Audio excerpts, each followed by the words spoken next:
to Sunday Reset, a video tutorial.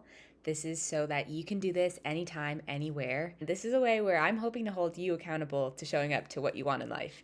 And when you do the small things every single week, it adds up to bigger picture dreams and bigger picture goals. The reason why I started this for myself is that I noticed a lot of things on my to-do list would sit there. And at the end of the year, I'd look back on my to-do list or back on my journals and I'd be like, why am I not doing these things that I know light me up and I'm not making the space to do? I also have big dreams and big goals, and Sunday Reset is a way for me to show up to those dreams and do the small steps to get there. When you think about your far in the future goal, a lot of people get frozen looking at it being like, oh, I want that thing, but then you don't do the small things to get there. And Sunday Resets are a little path to those dreams. So let's dive in. First, turn off all your notifications. This is a space for you to prioritize your joy and your passion and your daydreams. The way this is going to work is we're going to start with a journal exercise, brain dump, get all that chitter chatter out of your head, and then we're going to organize your week, ground yourself in what your week looks like. Then we're going to look at how you want to feel this week and small goals or intentions that you want to set for yourself and put those into your schedule. And then we're going to end with a GIDDY exercise that expands and explodes feelings of inner giddiness. When you turn up your inner giddiness, you then become more productive in your life. So here we go. We're going to start with a 5-minute brain dump. This is to clear the clutter that is in your head so that you can focus on what really matters. There's no correct way to do a brain dump. It can be bullet points, it can be paragraph, it can be even a drawing. It's just letting out what's on your mind onto the page. Here are some prompts that might be helpful.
Nice work.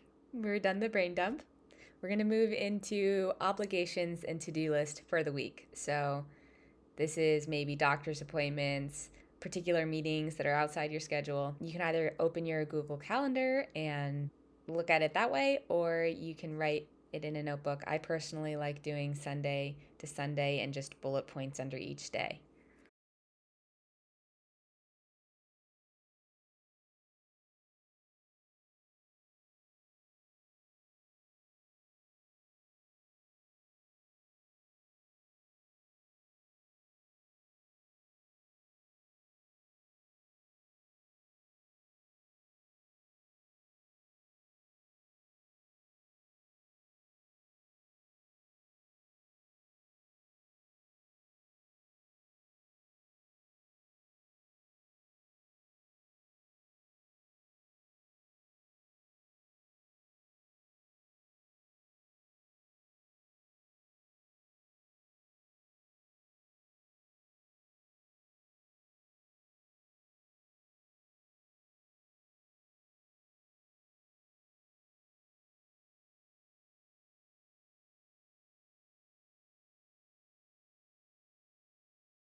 Righty, now for my favorite part, which is setting intentions and priorities. You will start by naming 3 emotions that you would like to feel. Naming how you want to feel allows you to set intentions that come from your heart and not your head. It also allows you to pinpoint the activities, places, and people that make you feel that way. And when you add those up on a day-to-day basis, week to week, month to month, all of a sudden you are feeling this feeling on a bigger picture level in your life. The only problem with this video tutorial is I don't get to see the words you choose. I'm so curious. So, next step is setting priorities for 4 different themes: work, social, personal, and health. You will set 1 to 3 priorities for each theme. The way you set priorities for each theme is thinking about what would feel satisfying to complete by the end of the week. The reason why we do this is because it can feel like you have an endless to-do list for each. Like, you can always make yourself better, always. And so by setting 1 to 3 priorities for each theme, you are being specific, you're starting small, and you are doing those things. Some examples for health might be early to bed, early to rise. Scheduling that doctor's appointment that you've been saying you're going to schedule. Being slower in the mornings. Buying more vegetables this week. Meditating every day. For social, it might be calling grandma this week. It might be smiling at strangers. It might be calling that friend that you haven't called in a long time and want to check in on.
Alrighty, the last section of this is blurts to affirmation. So, this is extremely powerful for showing up to spaces that are meaningful for you and spaces that might scare you a little bit, or activities that might scare you a little bit, but they expand your world. So, you take 1 minute to dump out any negative narrations that you're telling yourself that you have. And this takes practice. I remember the first time I did this exercise, I was like, I'm a nice person. I don't really say mean things in my head. And then once I did it, I was like, I am so mean to myself. And I've been doing this exercise for almost a year and a half now. And you get better and better at it. And hopefully, your blurts, it changes your headspace. And how you talk to yourself matters and where you go in life. So, some helpful prompts around this is like, what do you feel anxious about this week? What feels heavy? And what narrations do you have around that thing? And then once you get those down, you turn them into affirmations. And this is a part of, honestly, the video tutorial that I missed this in person session because I love helping people turn blurts into affirmations. So if you ever need personal help with this, you can book a one-on-one call or email me and I'll help you turn your blurts into affirmations because I think that's one of my favorite things to do. A quick thing about affirmations is saying I am strong, I am at ease, all of that is powerful. It works, but sometimes it doesn't resonate. And sometimes you actually need to reframe and just have little pump up lines to yourself, or challenge how you're thinking about things, or spark a question that causes you to feel how you want to feel. Like, how does it feel to be loved? What would it look like to listen to my heart? And just by pausing and asking yourself those questions, you feel the response in your body. How can I make this easier for myself? How does my body feel when I am at ease? So, the point of the affirmations is to provide a more positive or challenge the voice in your head that says, you're not enough. What if it all goes wrong? It's the voice that says, what if it all works out? What if it's better than you could have imagined? And allowing yourself to believe that good things can happen to you.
so much for spending this 30 minutes with me.